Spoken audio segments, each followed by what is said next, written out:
Здравствуйте! В государстве Алания 18 часов и в прямом эфире информационный выпуск сегодня. С вами Ирина Кусраева и вот главные темы дня. Комитет информации и печати возобновил программу «Открытое правительство». На вопросы журналистов ответил Эдуард Загоев. Несоблюдение мер противопожарной безопасности. Причина возгорания сухостоя в районе микрорайона Северный. Огонь был потушен сотрудниками МЧС. В поддержку астинских бойцов, участвующих в СВО, в Цхинвале пройдет благотворительный концерт Казана Казиева.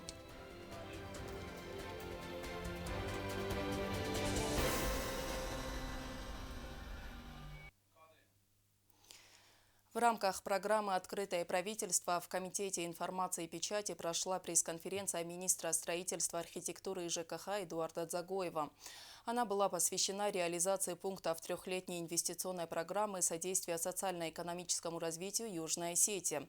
По словам Загоева, план мероприятий реализован в полном объеме. На данном этапе идет работа на 5 переходящих на этот год объектах. Загоев подробно рассказал и об основных пунктах новой инвестпрограммы. Подробнее Стелла Бязрова.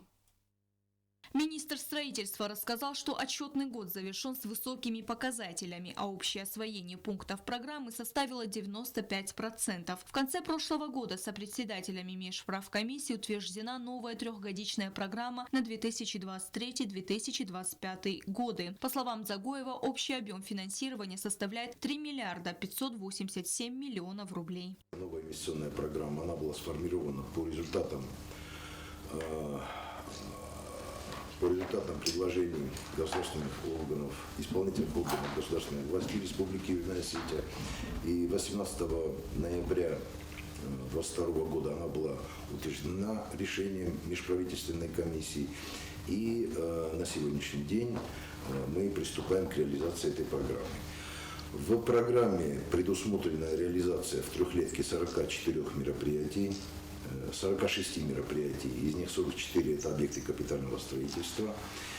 В новую программу включены и переходящие с 2022 года объекты. Это автодорога Эльцу-Синагур, детский лагерь отдыха в Дзауском районе, новый мостовой переход через реку Большая Ляхва и жилые многоэтажные дома в районе бывшей текстильной фабрики. В 2023 году завершится возведение многоквартирного жилого дома по улице Астинская, 207, корпус 3, а также 18-квартирного жилого дома в поселке Знавр.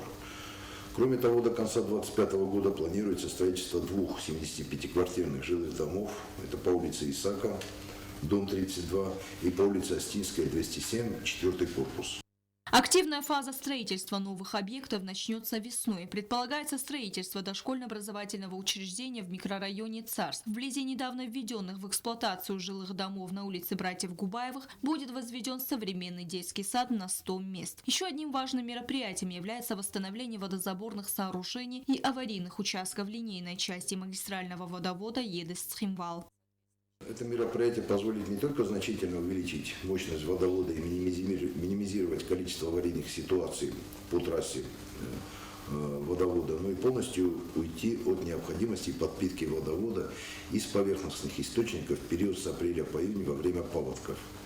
Следует отметить, что проведение восстановительных мероприятий по Идийскому водоводу позволит улучшить водоснабжение города Цхинвал и части Цхинвальского и Идявского районов, а также даст возможность подать питьевую воду от цхинвальских резервуаров до села Хитагурова и параллельно еще обеспечить питьевой водой села Ирака и Табет. В рамках инвестпрограммы на 2023-2025 годы планируется замена технологического оборудования подстанции в поселке Знаур и реконструкция подстанции Дробилка в Дзауском районе. Данные мероприятия позволят улучшить электроснабжение значительной части потребителей, в том числе детского лагеря в Бзиуку. Важным мероприятием является реконструкция аварийного корпуса школы номер 2. На его месте будет возведено современное здание, отвечающее всем требованиям по безопасности детей, отметил министр. В текущем году проект будет, а до 2025 года здание должно быть построено. В области дорожной инфраструктуры предполагается также строительство дороги Нижний Руг-Едес. В течение 3 лет специалисты благоустроят 27 столичных улиц. Стелла Бязарова, Сармат Гузитаев, Лали Кудоева. Информационный выпуск сегодня.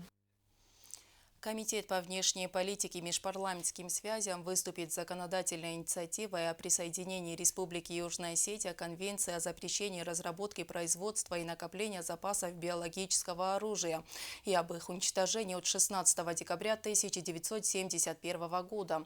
Профильный комитет парламента обсудил законопроект сегодня. Ранее соответствующее обращение о поддержке конвенции в парламент Южной Осетии поступило от Совета Федерации Российской Федерации.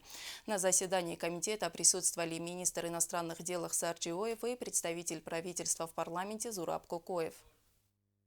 Глава комитета по внешней политике и межпарламентским связям Заза Дряев напомнил, что в конце прошлого года на заседании комитета уже рассматривался вопрос об обращении палат Федерального собрания Российской Федерации к парламентам стран мира о необходимости укрепления режима конвенции о запрещении разработки биологического и токсинного оружия. За это время комитетом была проведена работа по подготовке соответствующей документации.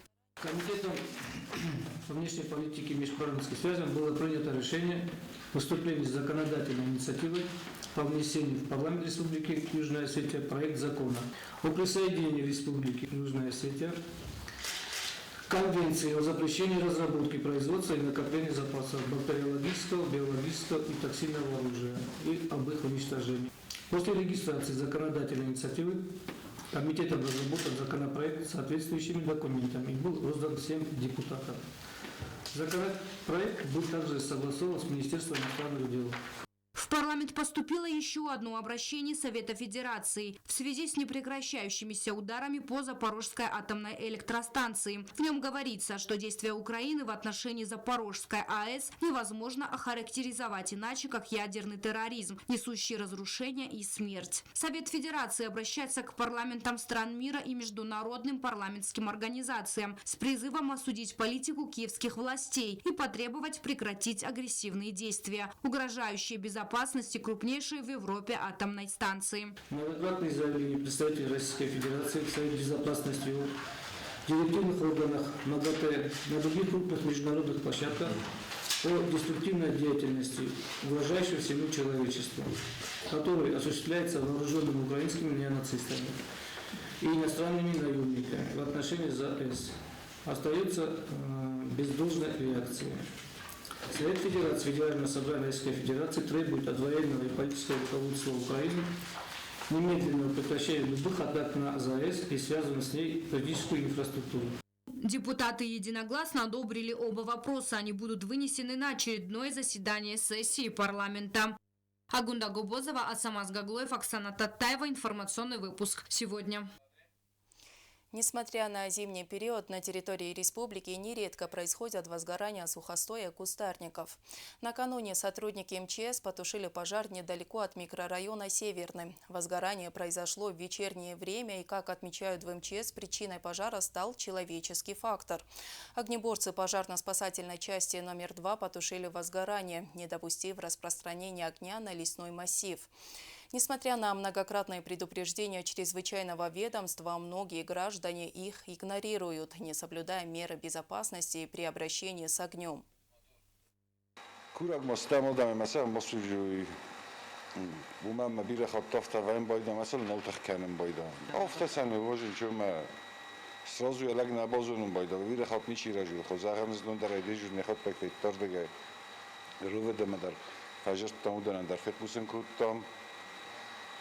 ما لكن بازوناس روزوات سشتر وين بايدا بيره خاطر هم تكنيكا نشاوه و خفدا بون كانن بانش لپات قطعه خواستن كانن بايدا چون مجه تكنيكا كوسن نرایم بايدا. В нашей республике продолжают следить за ходом специальной военной операции по защите населения Донбасса. С первых дней операции ее активными участниками являются бойцы из Южной Осетии, которые задействованы на передней линии фронта. Ежедневно российские войска освобождают все больше населенных пунктов от украинских формирований. Министерство обороны Российской Федерации сообщило о значительных успехах СВО на южнодонецком направлении. За минувшие сутки российские войска продолжили успешные наступательные действия на Южнодонецком и Донецком направлениях. Полностью освобождено село Клещеевка в Донецкой Народной Республике. Это один из самых важных пригородов Артемовска. Также подразделения нанесли серьезный ущерб противнику на Купянском и Краснолиманском направлениях. Необходимо отметить мужество и отвагу бойцов из Южной Осетии. Они принимают самое активное участие практически во всех боях и наступательных действиях. Становятся героями сюжетов российских телеканалов. Этот боец приехал из Южной Осетии, занимает пулеметную точку на броне. Все покрывается грязью, даже наша камера.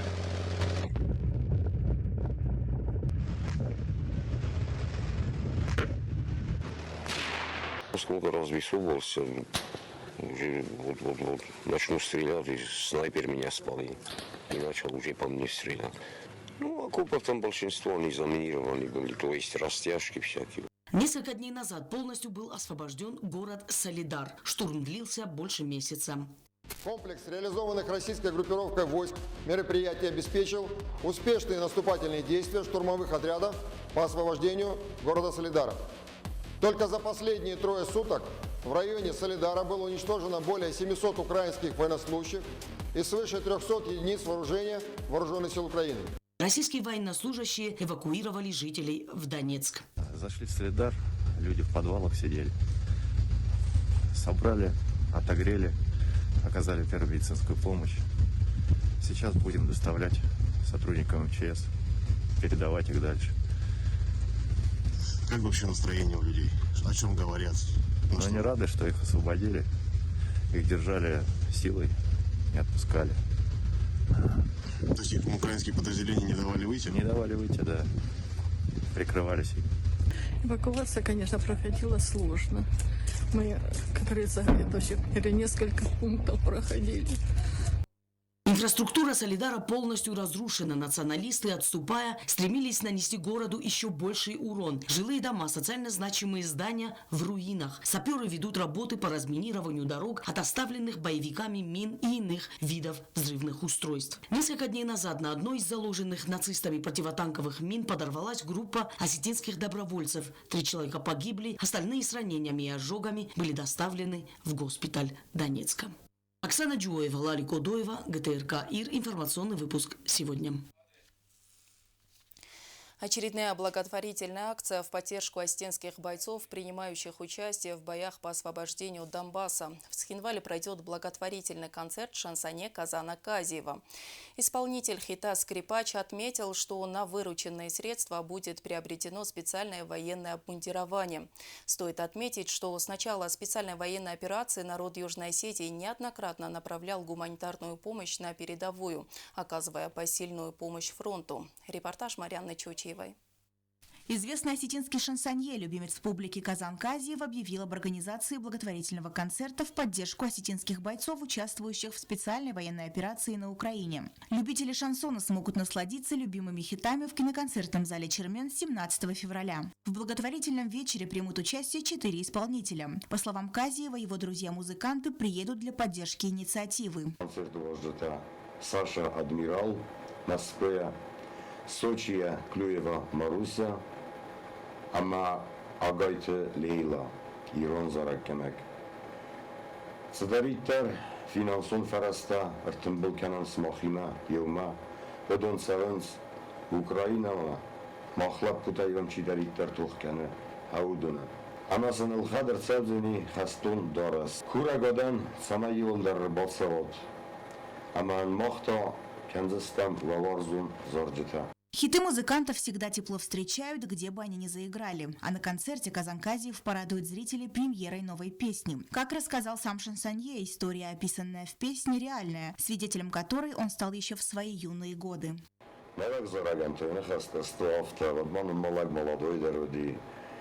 Владикавказский вокзал, автобусный гул перестал. Ночь открыла глаза, идти никуда и нельзя. Если б даже она захотела куда-то идти, ведь на улице снег и мороз помешает найти.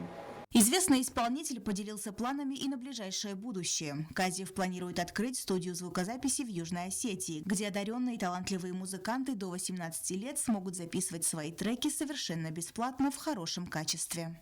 Марианна Чочиева, Рауль Кочиева, Оксана Таттаева. Информационный выпуск сегодня. А далее прогноз погоды на завтра, 21 января.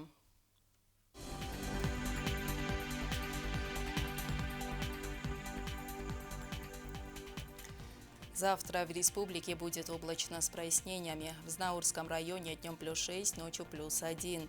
В Дзауском районе днем плюс 4, ночью минус 2. В городе Койса днем плюс 4, ночью минус 3. В Ленигорском районе днем плюс 5, ночью минус 1. В столице республики в Цхинвале днем плюс 5, ночью нулевая температура. У меня на этом пока все. Я благодарю вас за внимание и хороших вам выходных.